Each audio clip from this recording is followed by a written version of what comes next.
दर्शन कर्मवाद और आत्मवाद पर आधारित है। जैन धर्म की संपूर्ण नींव केवल दो शब्दों पर टिकी है।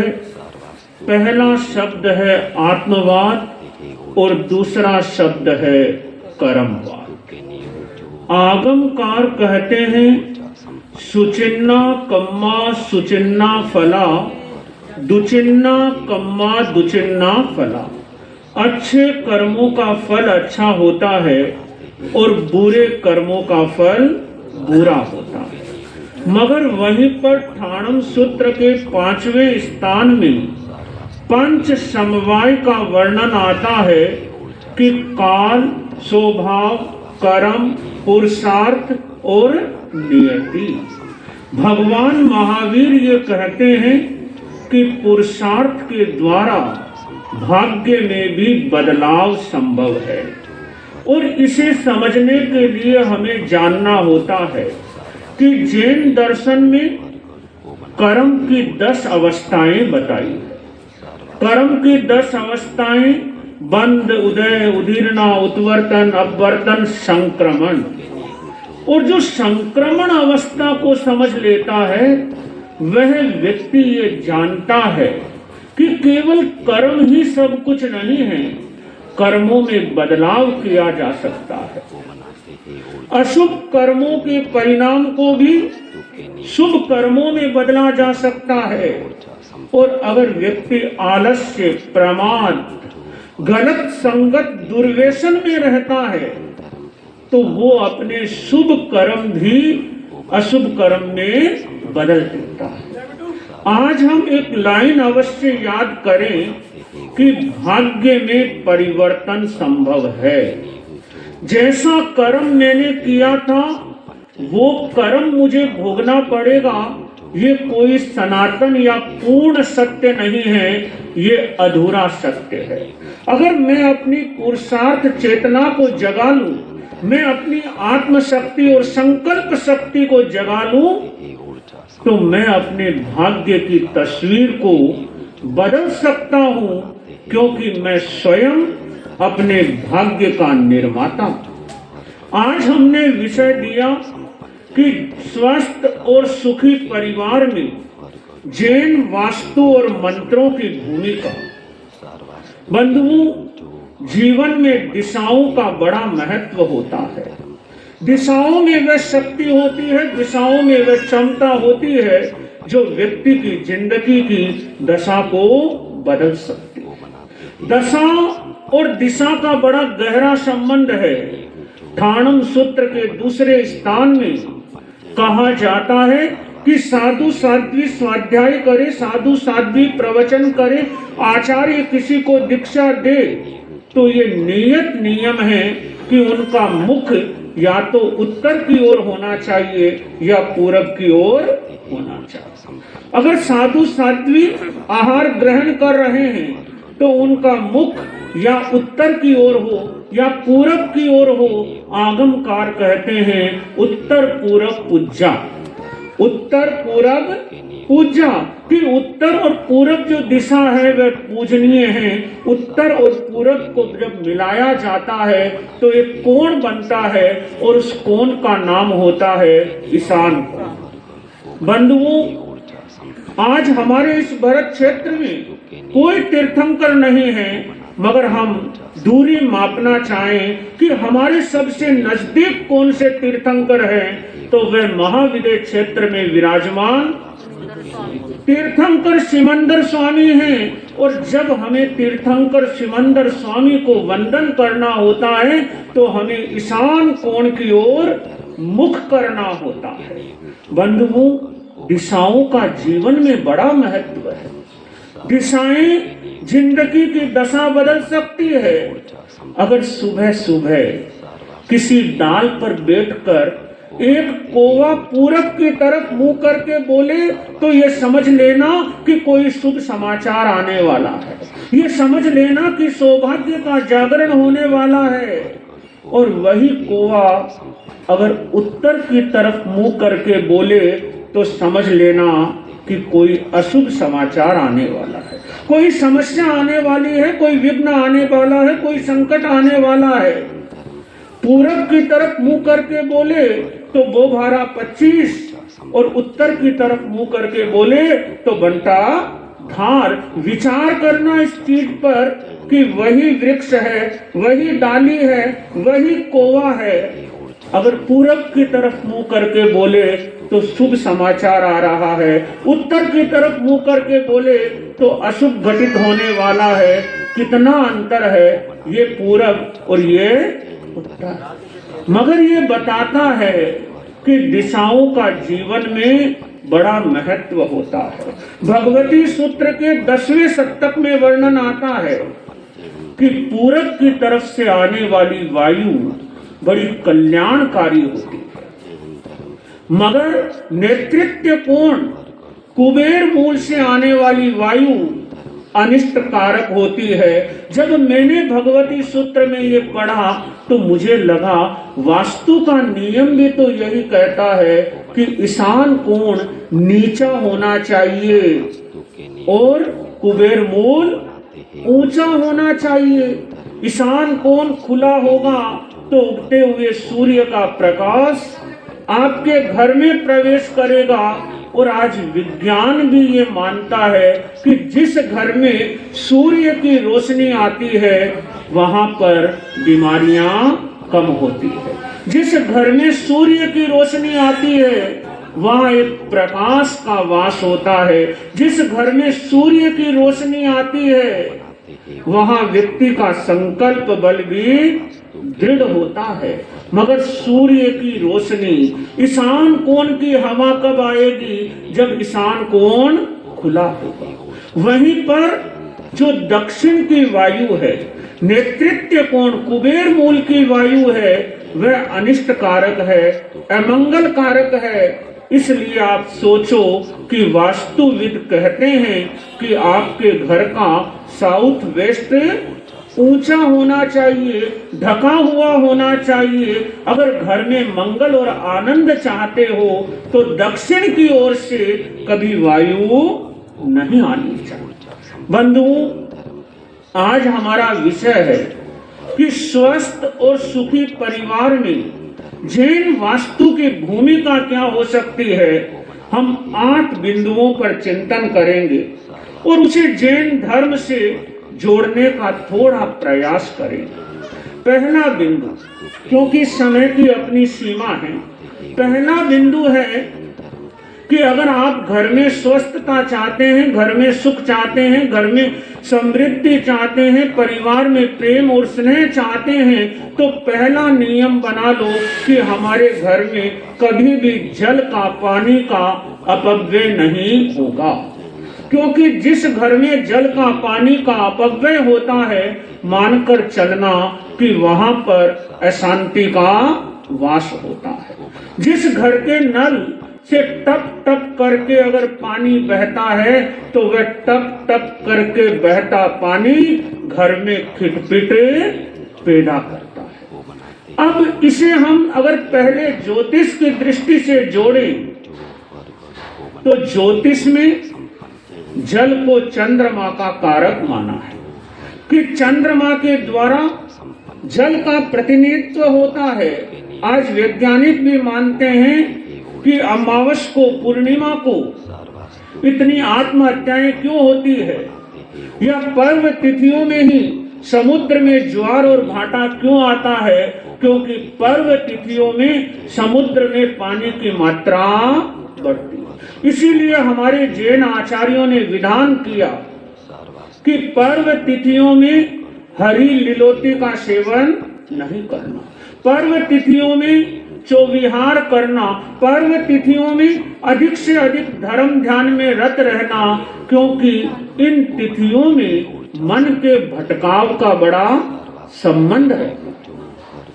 तो जो पानी है वह जल तत्व का प्रतिनिधित्व करता है और जल तत्व चंद्रमा से जुड़ा है। चंद्रमा मन का कारक है। जब आपके घर में टप टप करके पानी बहेगा तो मानकर चलना 2 चीजें देखने को मिलेगी। पहली चीज कि विचारों में असामंजस्य, आपसे मतभेद, खींचातानी, बहस, और बहस ने तो न जाने आज तक कितनों को तहस नहस किया। अब अगर इसे जैन धर्म की दृष्टि से हम समझें तो पानी की एक बूंद में असंख्य जीव होते हैं, और ये मानकर चलना जिस घर में टप टप करके पानी बहेगा वहां 24 घंटे हिंसा होगी, और जहां हिंसा होगी वहां कभी शांति नहीं होगी। और अगर आपने 15-20 दिन ध्यान नहीं दिया, टप टप करके पानी बह रहा है, तो मुझे नहीं पता पंजाब में क्या कहते हैं, मगर हमारे राजस्थान में कहते हैं कि वहाँ इल्लन फुल्लन आ जाती है। क्या काई बोलते हैं? काई आ जाती है। और आपको पता है कि काई में तो इस पूरे ब्रह्मांड के सबसे भारी पाप कर्म वाले जीव होते हैं, अनंत जीव होते हैं। अब जिस घर में इतनी हिंसा होगी, उस हिंसा के तांडव नृत्य में कभी शांति का वास नहीं होगा। जैन धर्म में वास्तु विज्ञान का मैं पहला नियम ये बता रहा हूँ कि आज ये संकल्प कर लो कि हमारे घर में हम पानी का संयम करेंगे, हम पानी का अपव्यय नहीं करेंगे। दूसरी बात जो मैं बता रहा हूँ, बहुत कम सुनने को मिलती होगी कि अपने रसोई में, मुझे नहीं पता कितने लोग रखते हैं नहीं रखते हैं, मगर अधिकांश देखने को मिलता है कि जमीकंद पड़ा रहता है। लहसुन, प्याज, आलू का किचन में व्यक्ति भंडार लगा के रखता है। कोई मुझे बताए कि उसमें कौन सी काय के जीव होते हैं? वनस्पति काय में भी कौन सी काय? अनंत काय के जीव होते हैं। और अनंत काय के जीव सबसे भारी पाप कर्म वाले होते हैं। अब विचार करना, सबसे ज्यादा क्लेश कहां से शुरू होता है? घर में जो आंगन में दीवार उठती है, उस दीवार उठने का पहला जो वायरस पैदा होता है वह कहां से होता है? रसोई से शुरू। वह वायरस रसोई से शुरू होता है। कैसे आरोग्य रहेगा, कैसे ऊर्जा रहेगी, कैसे सकारात्मकता रहेगी उस रसोई में, जिस रसोई में हर समय इतने पापी जीव विद्यमान रहेंगे। क्योंकि जैन धर्म क्या कहता है कि पुण्यशाली जीव पुण्य को लेकर आता है, पुण्यशाली जीव पुण्य को लेकर आता है, और पापी जीव पाप को लेकर आता है। आपने सुना होगा ना कि भगवान अजितनाथ के माता पिता एक खेल खेलते थे और हमेशा पिता जीतते थे, माता वामा देवी हारती थी। मगर जैसे ही भगवान अजितनाथ अपनी माँ के गर्भ में आए और माता जीतने लगी, माँ समझ गई कि ये मेरा प्रभाव नहीं है, ये उस गर्भस्थ शिशु का प्रभाव है। याद करो, भगवान सुमतिनाथ के पिता के सामने एक ऐसी उलझन आई। भगवान सुमतिनाथ के पिता को समाधान देना था, वे समाधान नहीं कर पा रहे थे। महारानी ने महाराज को चिंतित देखा, पूछा, महाराज ने समस्या बताई। महारानी बोली, ये सामान्य सी बात है, इसे मैं सुलझा देती हूँ। महारानी ने समाधान दिया। महाराज समझ गए ये महारानी की बुद्धि नहीं है, ये गर्भस्थ शिशु की बुद्धि है। और महाराज ने गर्भस्थ शिशु के जन्म पर उसका नाम रखा सुमति। याद करो, पूरे नगर में दहा ज्वर फैला हुआ था, मगर शांतिनाथ भगवान अपनी माता की कुक्षी में अवतरित होते हैं, पूरे नगर में शांति फैल जाती है और नाम रखा जाता है शांतिनाथ। ये किसका प्रभाव है? ये पुण्यशाली जीव का प्रभाव है। अब अगर आप अपनी रसोई में इतने पापी जीव रखेंगे, अनंत काय वाले जीव रखेंगे, निगोद के जीव रखेंगे, तो आप कैसे कल्पना कर सकते हो कि वह रसोई ऊर्जा से परिपूर्ण रहेगी। तो जितना जमीकंद से हम बच सके, हमें बचने का निश्चित तौर से प्रयास करना चाहिए। तीसरी बात जो बड़ी महत्वपूर्ण है, जैन दर्शन अपरिग्रह के सिद्धांत में विश्वास करता है। हमारा 5 महाव्रतों में 5वां महाव्रत कौन सा है? अपरिग्रही। मगर श्रावक तो पूरा अपरिग्रही नहीं होता, उसके पास तो न जाने कितना परिग्रह होता है। मगर वास्तु की दृष्टि से मैं बताऊं कि अगर आप चाहते हो आपके घर में शांति रहे, आपके घर में समृद्धि रहे, आपके घर में खुशहाली रहे, आपके घर में प्रेम रहे, आपके घर में स्नेह रहे, आपके घर में कोई एक दूसरे को देखकर मुंह न बिगाड़े, मुंह न फुलाए, मुंह न चढ़ाए, एक दूसरे के साथ दूध और शक्कर की तरह मिलकर रहे, तो मेरी बात आज याद रखना कि अपने घर में कम से कम अटाला रखना। अटाला समझते हो? यानी रद्दी, अखबारों की रद्दी ढेर पड़ा है, छत के ऊपर कूड़ा कक्कड़ कोयले पड़े हैं, टूटे हुए कांच पड़े हैं, जूतों की लाइन लगी पड़ी है, घर में साफ सफाई नहीं है, घर के चारों दीवारों पर जाले लगे हुए हैं। आपको पता है कि ये जो जाले होते हैं ना, जाले, ये जिंदगी में जी के जंजाल बन जाते हैं। कभी आपने अनुभव नहीं किया हो? ये जो जाले होते हैं, इन्हें कौन बुनती है? मकड़ी। और मकड़ी बून बून कर जाला बनाती है, उसके मुंह से जो थूक निकलता है वो घर में भयंकर नकारात्मक ऊर्जा को फैलाता है। इसलिए अगर आप परिवार को सुखी, स्वस्थ और प्रसन्न बनाना चाहते हैं तो घर में किसी तरह का अटाला नहीं होना चाहिए, घर में किसी तरह का जाला नहीं होना चाहिए, घर में साफ शुद्धि और सफाई का ध्यान होना चाहिए। और जो चौथा मंत्र है वह मंत्र बड़ा महत्वपूर्ण है, क्योंकि अब मैं कुछ ऐसी चीजों की ओर आपको संकेत कर रहा हूं जो संभवतः हर घर में होती है। उसमें पहली बात घड़ी। संभवतः ऐसा कोई घर नहीं होगा जिस घर में घड़ी नहीं हो। चलती घड़ी चलते भाग्य का प्रतीक होती है, और बंद घड़ी बंद भाग्य का कारक बनती है। और एक बात याद रखना, जिस घड़ी से टिक टिक करके आवाज आती है, कौन सी आवाज? टिक टिक करके आवाज आती है, वह घड़ी परिवार में खिटपिट पैदा। दूसरी बात कि घर में कभी बंद घड़ी नहीं रहनी चाहिए। तीसरी बात, घर में कभी खराब घड़ी नहीं रहनी चाहिए। और चौथी बात, सही घड़ी सही दिशा पर रहनी चाहिए।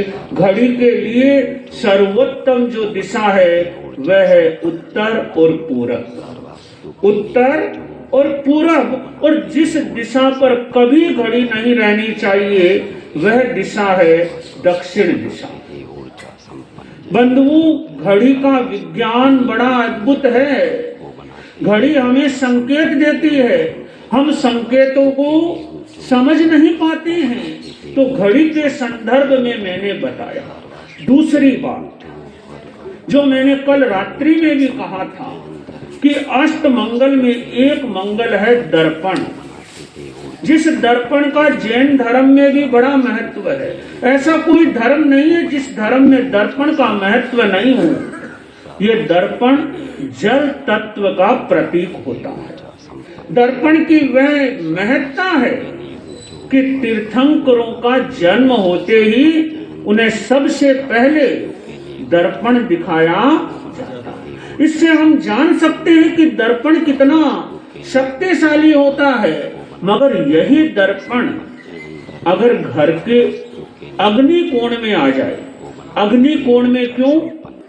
क्योंकि दर्पण जल तत्व का प्रतीक है, और जब वह अग्नि कोण में आएगा, आपको याद है ना कि अग्नि और जल एक दूसरे के दुश्मन हैं। आग में जल जाने से जल जाता है।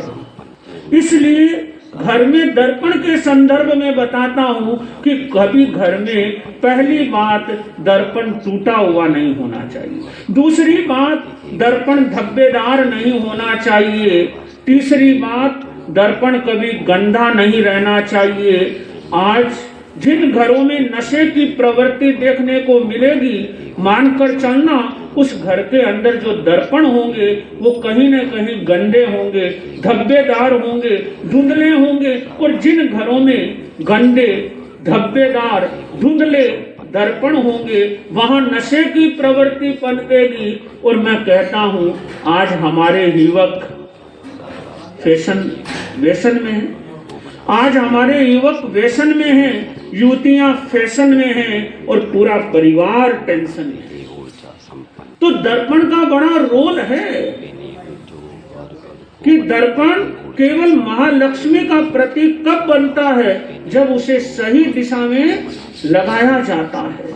और दर्पण की पूरे घर में एक ही दिशा होती है, वह दिशा है नॉर्थ ईस्ट। क्योंकि नॉर्थ ईस्ट ईशान कोण ही जल तत्व का प्रतिनिधित्व करता है। और अगर जल तत्व में रहेगा तो वो सकारात्मक ऊर्जा फैलाएगा। बंधुओं, दर्पण को कभी सामान्य समझने की भूल मत करना। आज बड़े बड़े विश्वविद्यालयों में ये रिसर्च हो रहा है कि ये दर्पण कितना शक्तिशाली है। आप दर्पण के सामने खड़े होकर एक अनुप्रेक्षा कीजिए।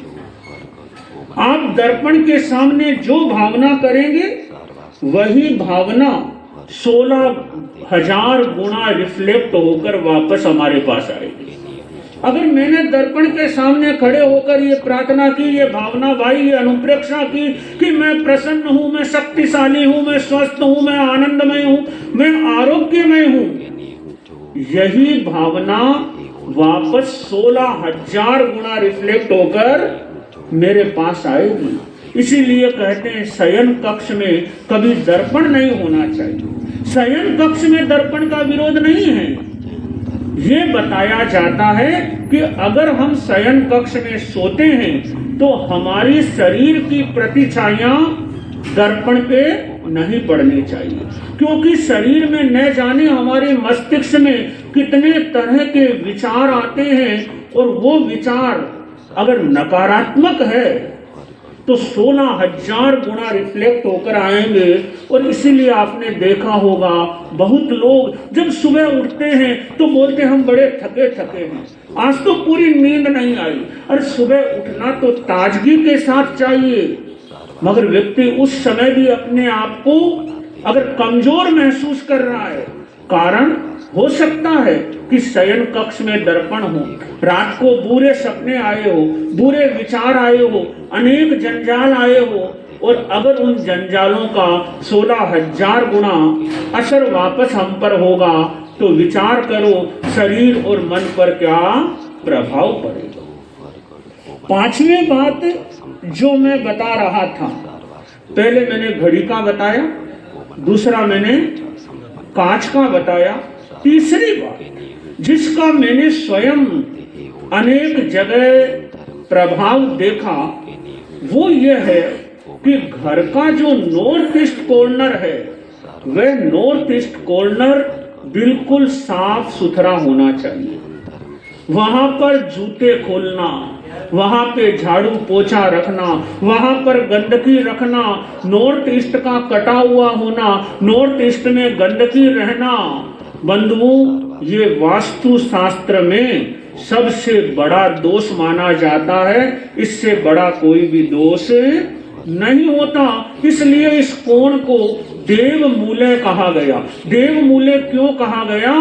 क्योंकि ये देवताओं की दिशा है। जो अपने सौभाग्य का जागरण करना चाहते हैं उन्हें तो ये प्रयास करना चाहिए कि सुबह उठते ही हम ईशान कोण की तरफ मुंह करें, संपूर्ण भाव के साथ 3 बार उठ बैठकर सिमंदर स्वामी से प्रार्थना करें कि हे सिमंदर प्रभु, मेरा आज का दिन आनंदमय, मंगलमय, सफलतामय, कल्याणमय हो। हम प्रार्थना करें कि विश्व के सभी प्राणियों के लिए आज का दिन आनंदमय, मंगलमय और कल्याणमय। तो पांचवी बात मैंने बताई कि घर का नॉर्थ ईस्ट जरूर देखो कि वह साफ सुथरा हो, वह हल्का हो, वह घर के सब कोणों से नीचा हो। और बंधुओं, अगर हम इन छोटी छोटी बातों का भी केवल ध्यान रख लेंगे, तो मैं रसोई की बात बता रहा था जो मेरे अनुभव में आई कि रसोई में कभी भी अग्नि और पानी एक कोण में नहीं होना चाहिए। जिस रसोई की पट्टी पर अग्नि और पानी अगर एक कोण में होगा तो उस रसोई में संघर्ष को, उस रसोई में विग्रह को, उस रसोई में लड़ाई झगड़े को, उस रसोई में तनाव को परमात्मा भी नहीं रोक पाएगा। और इसे वैज्ञानिक तरीके से समझने की जरूरत है कि एक पट्टी है, अब उसी पट्टी में एक ही सीध पर अगर गैस है और पानी है, गैस क्या है? आग है, अग्नि है।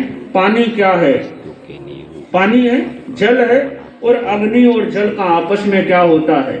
गहरी शत्रुता होती है। शत्रु अगर शत्रु से मिलेगा तो लड़ाई होगी, मित्र मित्र से मिलेगा तो प्रेम होगा।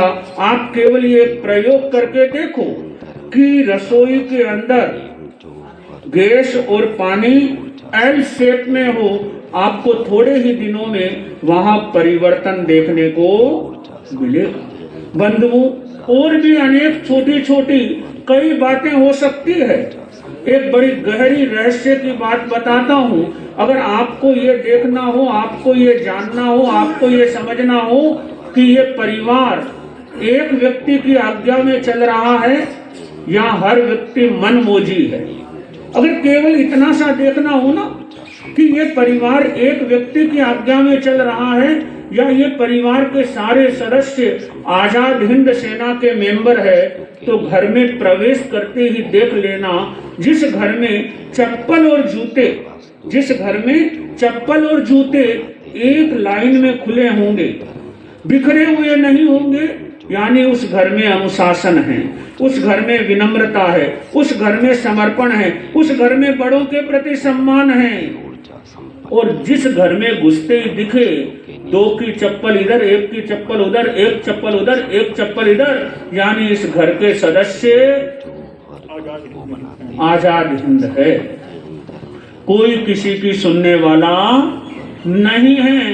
बंधुओं, अगर आप चाहते हो कि परिवार में प्रेम, परिवार में स्नेह, परिवार में आनंद, परिवार में एक दूसरे के प्रति सौहार्द की भावना, तो जरूरत है कि अपने परिवार में थोड़ा भजन के लिए समय निकाला जाए। मैं अधिकांश कहता हूँ एक अच्छे परिवार में 4 चीजों पर ध्यान देना चाहिए: भूषा, भाषा, भोजन और भजन।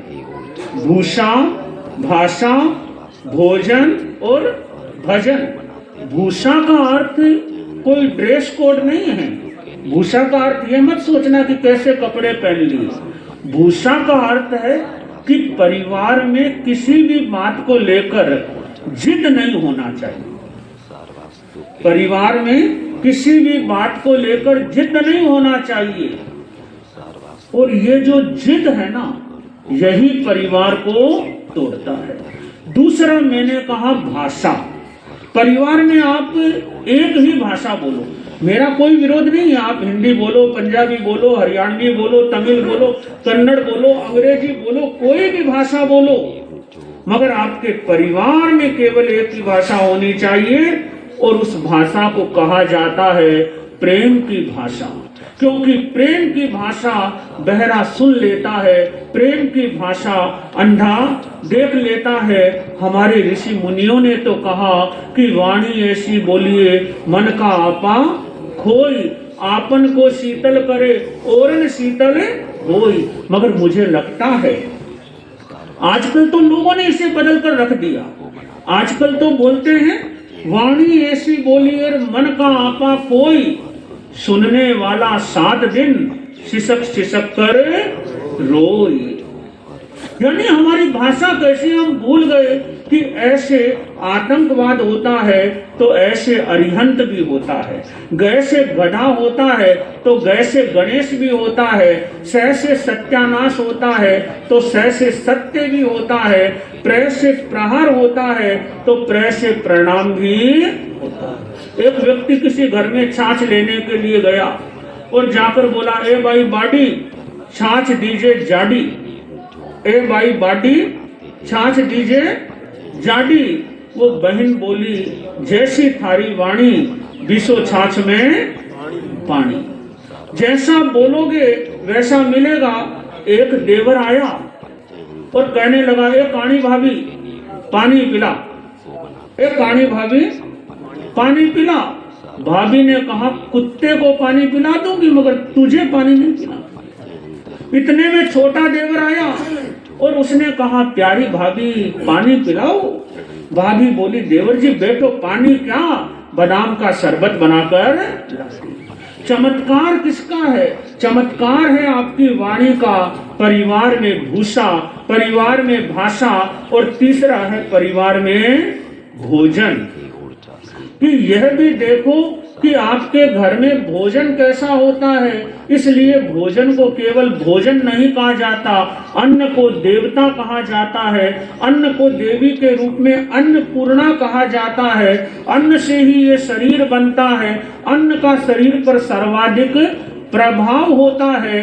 तो दो बातें, जैसे ठाणम सूत्र में भगवान महावीर ने साधु साध्वियों के लिए बताया कि साधु साध्वी आहार करे तो उत्तर और पूरब की तरफ मुंह रखे, उसी तरह से आम जनता भी जो महिला भोजन बना रही है उसका मुंह किस तरफ रहना चाहिए? पूरब की तरफ। केवल और केवल एक ही दिशा है कि भोजन बनाते समय आपका मुंह पूरब की तरफ रहे। दूसरा, जब आप भोजन बना रहे हो, आप आटा गूंद रहे हो, उस समय आप अपने इष्ट का मानसिक जाप करो। आप ये अनुभव करोगे कि वो भोजन भोजन नहीं रहा, वो भोजन प्रसाद बन गए। अरे देवताओं को भोग लगाने के बाद क्या कभी आप कहते हो कि ये भोजन है? क्या कहते हो? आप देवताओं को जल चढ़ाने के बाद कभी जल नहीं कहते, आप कहते हो ये कलवाणी है। अगर आप आटा गूंदते समय, बड़े रहस्य की बात बता रहा हूँ, ये बात अगर आपने पकड़ ली तो सुख समृद्धि को कोई नहीं रोक पाएगा कि आटा गूंदते समय केवल आप अपने परमात्मा का स्मरण करते रहें, मानसिक जप करते रहें, प्रेम से उसके अंदर इन भावों का संचार करें कि ये भोजन मेरे घर में सुख लाए, मेरे घर में शांति लाए, मेरे घर में समृद्धि लाए, मेरे घर में प्रेम लाए। क्योंकि बंधुओं, भोजन जिस भावना से बनाया जाता है और भोजन जिस भावना से किया जाता है उसका परिणाम निश्चित आता है। और जो चौथा है वह है भजन, कि मंत्रों के द्वारा परिवार में शांति आती है, मंत्रों के द्वारा परिवार में खुशहाली आती है। बंधुओं, मंत्रों में अद्भुत शक्ति होती है। मंत्र अनिष्ट का निवारण करते हैं, मंगल का प्रादुर्भाव करते हैं, मंत्रों से विघ्नों का नाश होता है, मंत्रों से सौभाग्य का जागरण होता है, मंत्रों से अशुभ कर्म भी शुभ कर्म में बदल जाते हैं, मंत्रों से परिवार में खुशहाली आती है, मंत्रों से आरोग्य मिलता है और मंत्रों से व्यक्ति के भाग्य की तस्वीर भी बदल जाती है।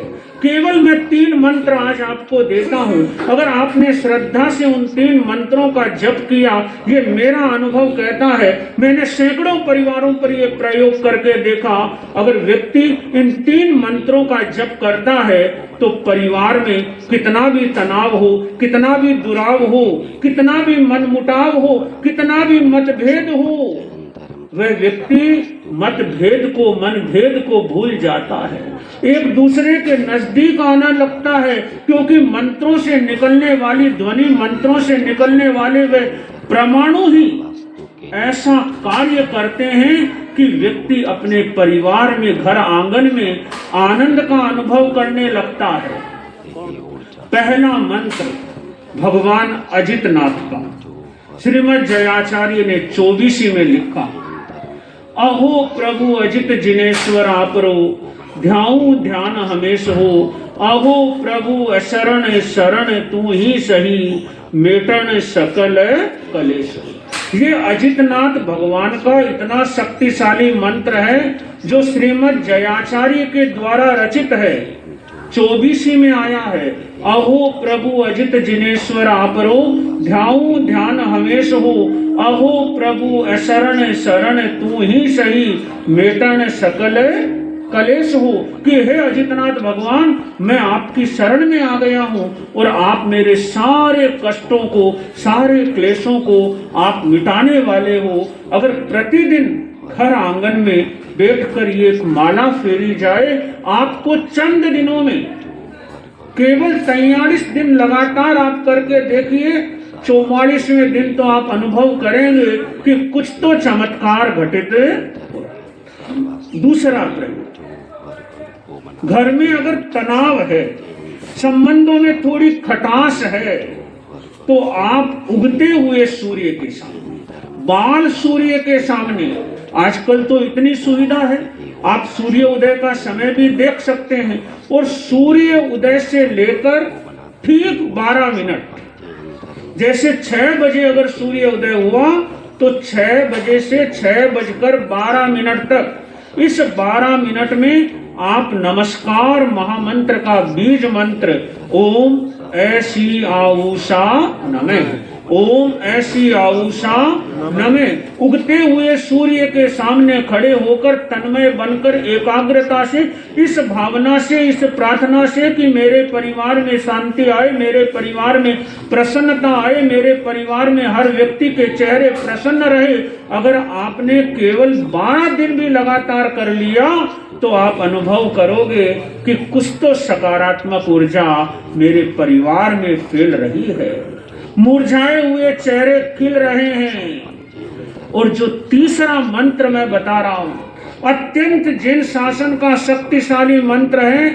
अगर कभी घर में कोई विघ्न आ जाए, बाधा आ जाए, अचानक संकट आ जाए, मुसीबत आ जाए, बीमारी आ जाए, चारों ओर अंधेरा छाने लगे, कहीं से प्रकाश की किरण नजर नहीं आए, तो मेरे इस एक मंत्र के बताए हुए मंत्र का अवश्य जप करना। कुछ ही दिनों में लगेगा घोर अंधकार में भी प्रकाश की किरण प्रकट हो रही है, वर्षों से रुके हुए काम हो रहे हैं, चित्त और मन बदल रहा है, घर की हवा बदल रही है, चाहे व्यापार में हो, समाज में हो, परिवार में हो, शरीर में हो, जहां भी विघ्न लगे, रुकावट लगे, बाधा लगे, कोई नजर दोष लगे, केवल इस एक मंत्र को करके देखना।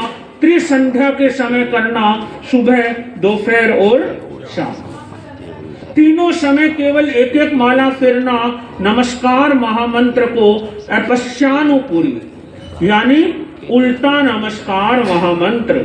नमो लोये सव्य सावणम, नमो वज्रायाणम, नमो आयनियाणम, नमो सिद्धाणम, नमो अरहंताणम। इस तरह से थोड़ा सा उच्चारण करते हुए, क्योंकि ठाणम सूत्र के 5वें स्थान में वायुमंडल की शुद्धि के 5 कारण बताए हैं, उनमें एक कारण है मंत्र।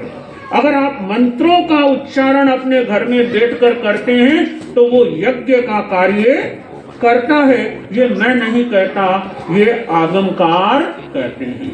मगर बंधुओं, करने से लाभ मिलता है, करने के लिए पुरुषार्थ चेतना को जगाना होता है। तो मैं मानता हूं कि अगर व्यक्ति वास्तु के कुछ नियमों का ध्यान रखे, अगर व्यक्ति घर में मंत्रों का नियमित अनुष्ठान करे, तो वह सुख, शांति और समृद्धि का अनुभव कर सकते हैं। धर्म के अनुसार वास्तु के नियम जो वीडियो पसंद आया हो तो लाइक करें, शेयर करें, चैनल को सब्सक्राइब करें, बेल आइकन को दबा दें